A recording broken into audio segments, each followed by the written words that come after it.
Hello, my Built for Thousand Nation hounds. Ooh, Lordy. How's everyone doing today? Sorry, my allergies are really whooping my ass today. Oh, I'm so sorry about that. Hopefully, everyone's having a great day. If not, hope it gets better from here. We are back with another Mr. Nightmare. This one is titled Four Disturbing True Scary Stories. I'm excited to get in today's video. Hopefully, you guys are excited as I am. If you are, please go ahead, turn the lights down low, put on something comfy, cup with something special. Let's get creeped the hell out, bruh. Yeah, why not?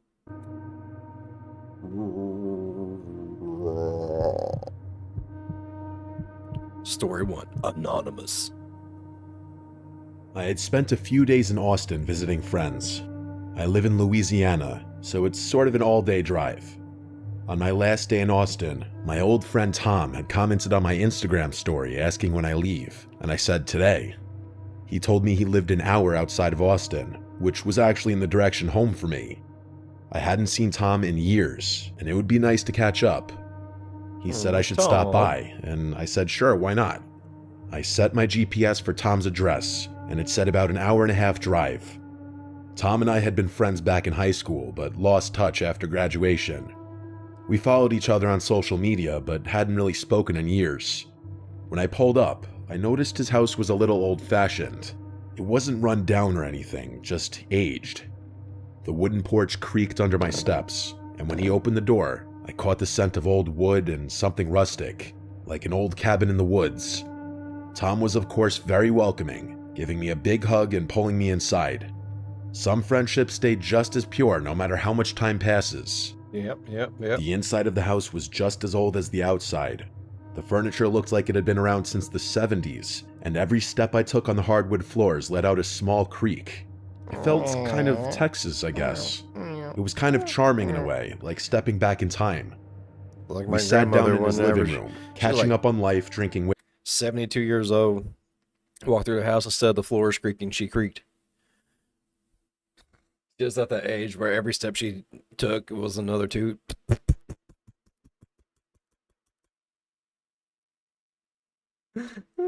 whiskey. It was like 5 p.m. by this point. One drink turned into two, two into three, and before I knew it, I was pretty drunk.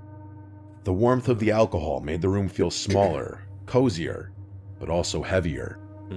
Hours passed like minutes, honestly.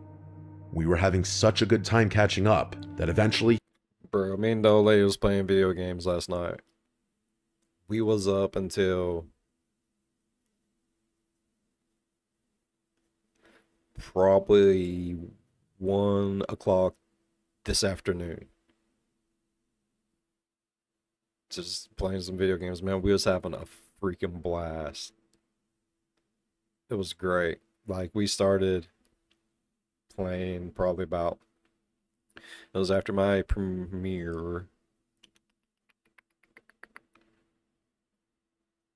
So, probably about 9 o'clock we started playing.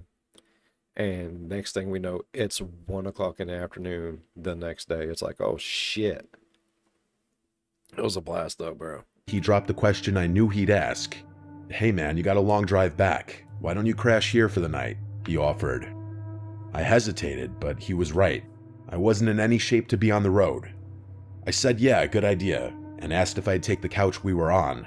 And then he said, nah, I got a spare room. It's nothing fancy, but it's better than the couch. That was good enough for me.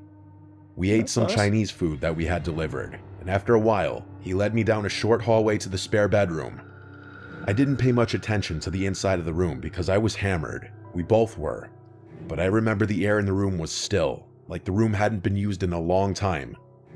I barely had time to register my surroundings before I collapsed onto the bed, completely exhausted and drunk. Sometime in the middle of the night, I woke up. My mouth was dry, my head was spinning, and the room was dark, except for a little bit of moonlight sneaking in through the blinds. That's when I saw it. In the far corner of the room, on the closet door, there was something hanging. At first, it looked like a long black trench coat on a coat rack, but as my eyes adjusted, the shape of it felt wrong. It had a broad upper portion, almost like shoulders, and the way it hung made it look less like fabric and more like a silhouette. My heart pounded in my chest. Uh-oh. I didn't remember seeing that when I stumbled Is into Buddy the bed, being a creeper? but I had been drunk. Maybe I just hadn't noticed. I rolled over, trying to ignore it. It was just a coat, nothing more, but I couldn't help myself. I peeked again, still there. I squeezed my eyes shut, took a deep breath, and forced myself to sleep. I don't know how long I was out there before I woke up again. It wasn't just discomfort that pulled me from sleep. It was sound. A slow, soft creaking, like someone stepping carefully on an old wooden floor. My eyes shot open. The room was dimly lit now, dawn creeping through the blinds. I turned my head toward the corner, and my stomach dropped. The coat was gone. I sat up so fast that my head spun. My body was buzzing with a sickening mix of fear and leftover alcohol. I scanned the room, my heart thudding against my ribs. There was nothing in the corner, just an empty closet door. I threw the covers off and rushed to Tom's room. He was snoring, completely unaware of the panic storming through me. I shook him awake, which took a lot of effort considering he was out from all that alcohol. He finally woke up very confused, rubbing his eyes. "The coat," I said breathlessly. "The one on the coat rack in the spare room." He squinted at me, confused. "What coat?" he said. "The black trench coat, the one that was hanging on the closet door. It looked like a person almost." Tom sat up, looking more awake now. "I don't own a trench coat, man. I don't even have a coat rack in that room," he said. I stared at him, waiting for him to say he was messing with me, that this was some kind of joke, but his expression stayed serious. "Come look," I said. He sighed, but got up and followed me back to the spare bedroom. I pointed to the exact spot. "It was right there," I said. Tom scratched his head.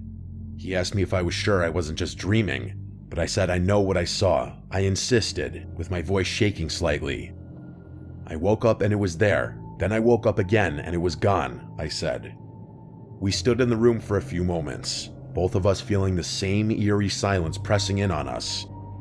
Tom finally exhaled and shook his head, agreeing we should check the house just in case. We searched every room, every closet, every corner. Nothing.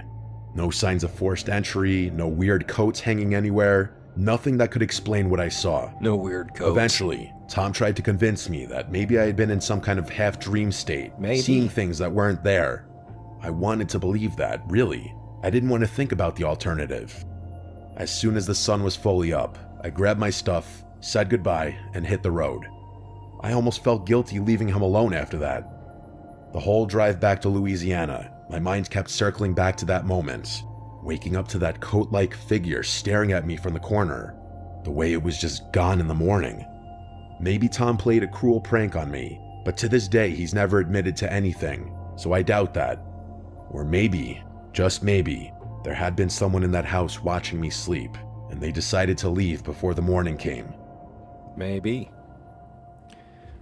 Maybe your buddy sleepwalks. I mean, that's logical too. This happened to me when I was 18 years old.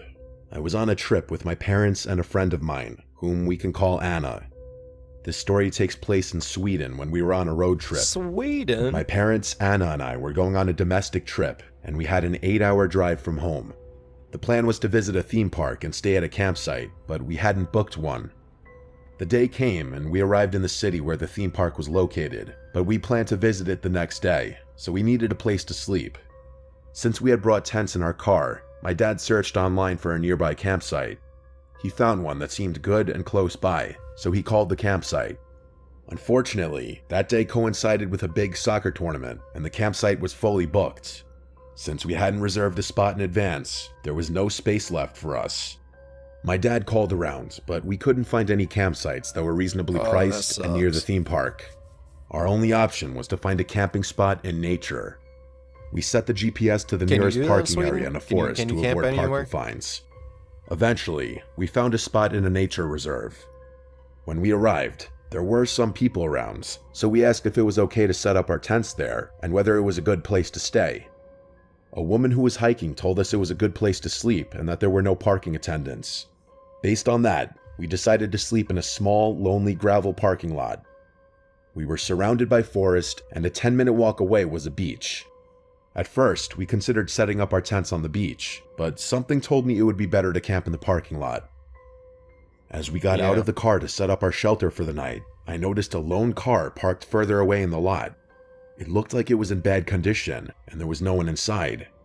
I found it strange because it was already evening, so there were no more people at the beach or hiking in the woods. Maybe it's broken However, down. I didn't think too much about it at the time. I helped my parents set up our tents.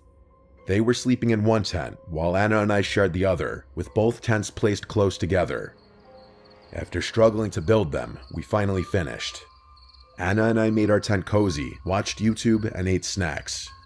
By this time, it was around 11 p.m. We wanted to sleep at a decent hour so we wouldn't be too tired the next day. After a while, around midnight, we decided to sleep. At this point, my parents were already asleep in their tent. Anna and I were scrolling through TikTok when we suddenly heard a metallic sound from the parking lot. It sounded like a shovel being thrown onto the gravel. We both jumped in fear and asked each other what it could be. Too scared to peek out of the tent window, we chose to stay silent and listen. The sound had come from the same direction as the abandoned car. We then heard what I assumed was a shovel being thrown into the car's trunk, followed by the trunk slamming shut. We sat in silence, our hearts pounding. Then, we heard the car speed off as if someone were trying to get away quickly. I texted a friend from a nearby city, telling him where we were staying. He replied, warning me that the beach nearby was known to be dangerous, with organized criminals often engaging in illegal activities there. Shit. We had no idea about this before. When I read my friend's message, I felt cold and deeply unsettled. About 10 minutes passed in silence after the car sped away. Anna and I had started to calm down a little, when out of nowhere, we heard the loudest, most blood-curdling scream from a man coming from the woods. We were absolutely horrified.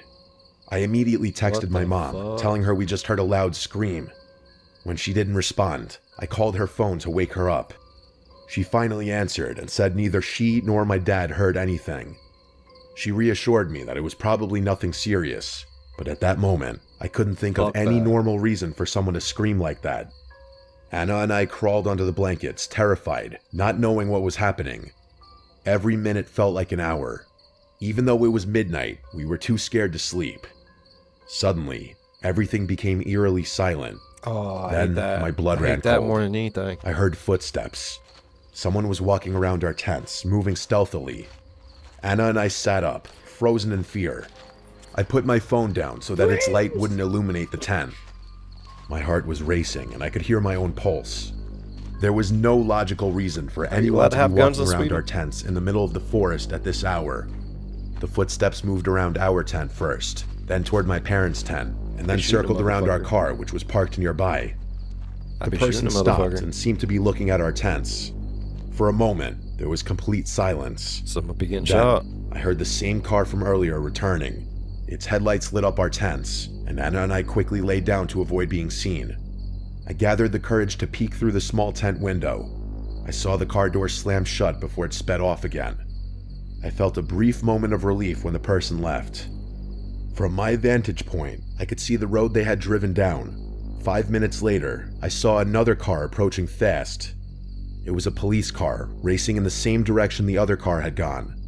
Nothing else happened after that. Anna and I were still shaken, so we decided to sit in the locked car to feel safer. I stayed awake until around 5 a.m., keeping watch over the forest, while Anna eventually fell asleep beside me.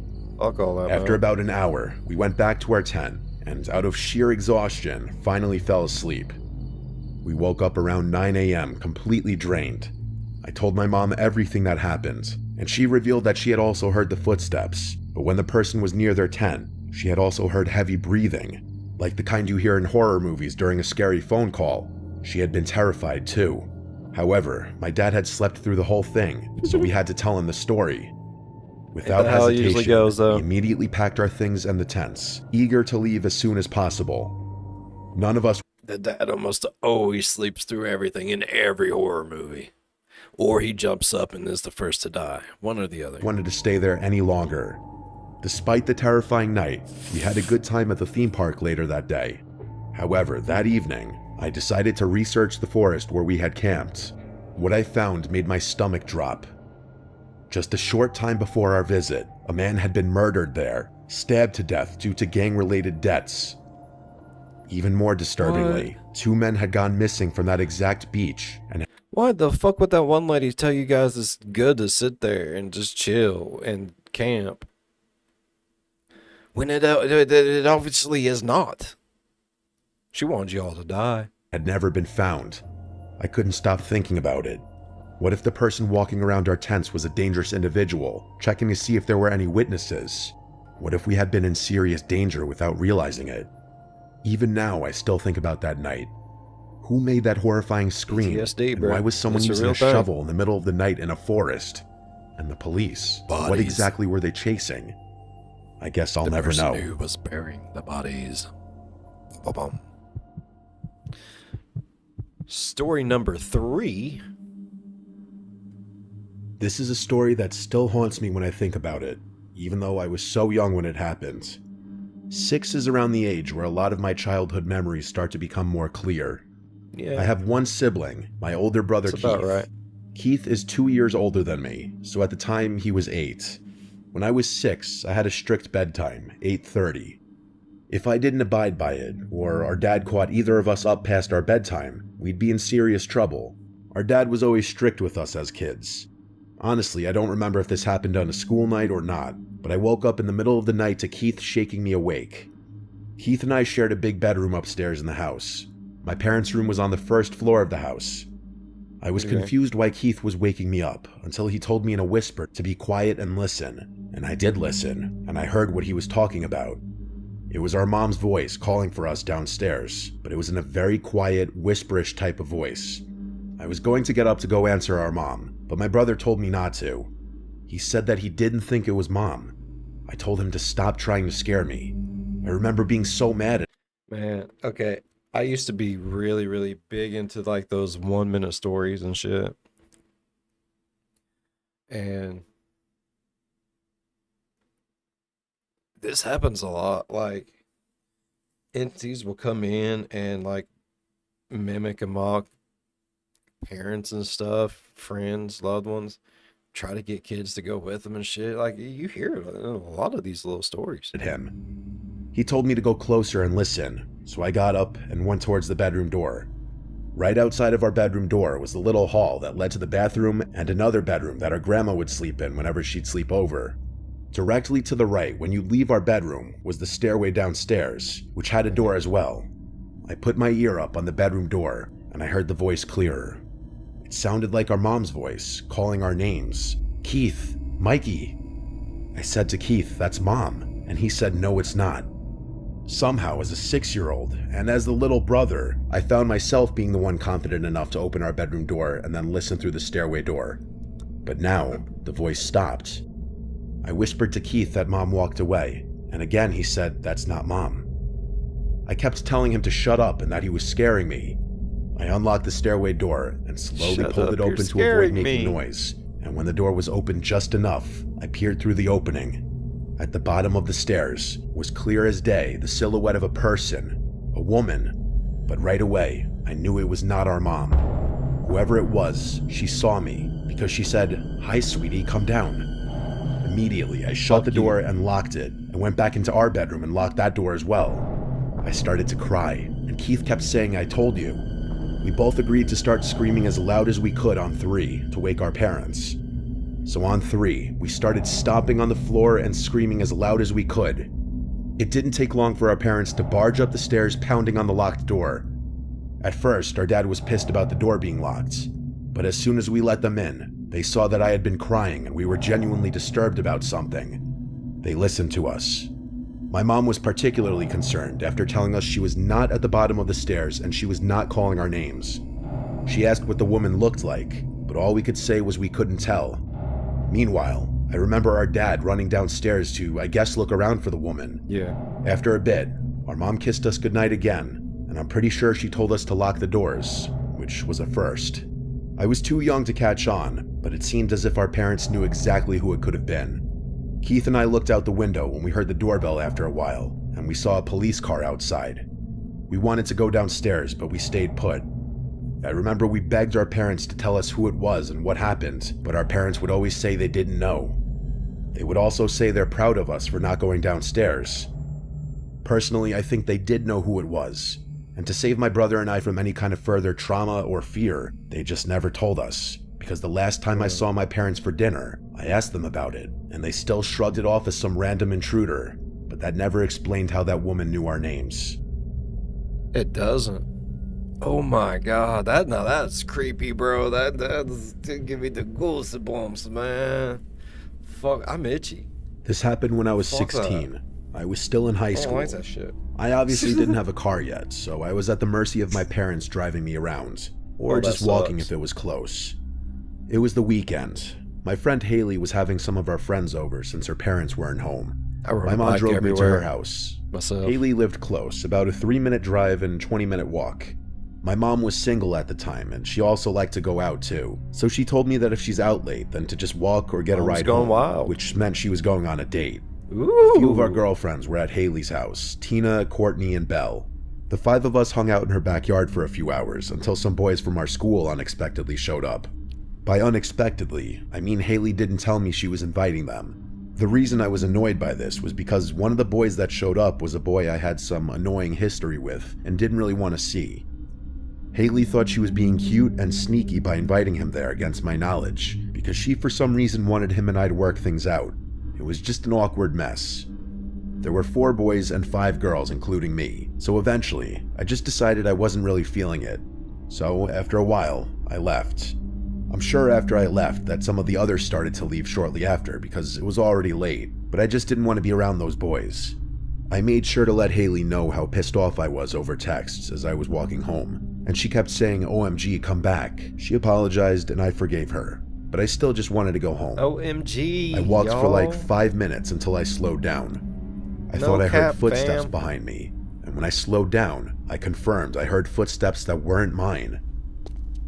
I turned around, and there was a middle-aged man with a hood up over his head and his hands in his hoodie pocket. Oh, he's a creeper. He was smiling, looking at me, and said, "How you doing?" I Creeper. responded, "Hi," and just turned and kept walking. We were in the suburbs. People are walking around. It's not unheard of, even if it was late. 5 True, minutes more passed true. of me walking, and every time I'd glance around, that man would still be behind me, more or less the same distance away, maybe a little closer each time I looked. It was not a straight path home. I'd have to make multiple turns onto intersecting roads to get to my house, and each turn I made, he was still there. I was texting my friends about it, and then the man from behind me said, "Isn't it such a nice night? Love this weather." I replied back, "Yeah," and that was it. I started walking just a bit faster, but not enough to draw suspicion like that I'm running away. The man spoke again, and every time he opened his mouth, part of me died a little more inside. Like, why was he talking to me? Why was he following me? He asked, "Are you from the neighborhood?" I replied, "No." I was making my answer short and firm. The man chuckled. I started asking all my friends for help, to send one of the guys to come pick me up.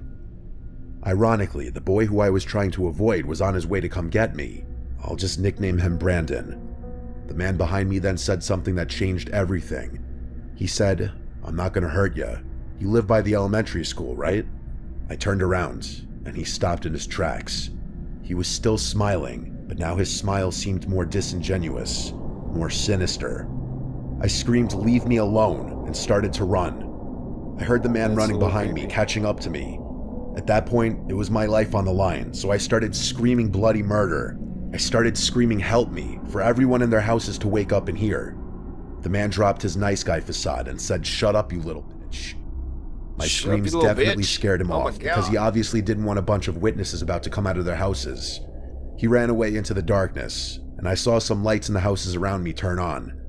One couple came out of their house, and I explained I almost got kidnapped. I stayed there in front of their house until Brandon arrived to pick me up. He drove me home. It was only like a 1-minute drive after that. My mom wasn't home, she was out, and she wasn't answering my texts. I didn't want to be alone, so I invited Stressful. Brandon in to stay the night. I know he was the happiest camper alive, but it didn't end there. We were up late just talking and reminiscing about old times when we both heard footsteps circling the house. My room in that house was upstairs facing the backyard. We heard the gate to the backyard opening. My mom would never enter through the backyard, so something was off. I held back from yelling out, "Mom," and instead, Brandon and I just looked out the window, watching. We didn't hear any more sounds. We were expecting to see someone walking around the yard, but instead, we both heard a man's voice say, "I see you up there." I let out a very audible gasp and I stepped away from the window. Brandon yelled out something along the lines of, "We're calling the cops, you pussy freak." That's exactly what we did. You pussy The freak. fact that this man knew where I lived, he probably knew who I was. What if he knew I was Pussy going to ass Haley's freak. house? Okay. Brandon did a lot of the talking on the phone with 911. Looking back, I know he tried really hard to be the man in the situation, and I appreciated that. I was honestly so happy he came inside. The cops showed up, and their presence just made me feel safer. Even just giving them a description of this man made me feel better, like at least something was done. My mom Right. got home soon after, and she was just as freaked out as I was. They kept a police car parked on the block for a few hours as a deterrent, thankfully. From there on, I didn't do any walking at night. I was even Oh, scared hell to go no. into our backyard Hell after no, that. bro. My mom had to have our uncle come over and install an entire security camera system. He made no effort in hiding them. They were on full display to deter that creepy man and any other creep from coming to that house. I'm glad to say that the story ended there, because this incident also prompted my mom to sell that house about a year later, just because she hated seeing me living in constant fear in that house. We never found out who that man was. Damn. That's crazy. Man, I love Mr. Nightmare stories, bro. Oh, make your nipples hard. Alright, I really enjoyed today's video. Hopefully you enjoyed today's video as much as I did. If you did, please go down there, leave a thumbs up. Really helps the channel grow. While you're down there, if you want, go on over, slap that subscribe button, become part of the B5 Nation. We do some crazy stuff here. If you want to know when that crazy stuff happens, ding that bell and turn on all notifications. As always, be good to one another. I'll see you in the next one. Bye-bye. Damn. That one was fucked, though. The camp one. I didn't like that one. I didn't like that one at all. Fuck that shit.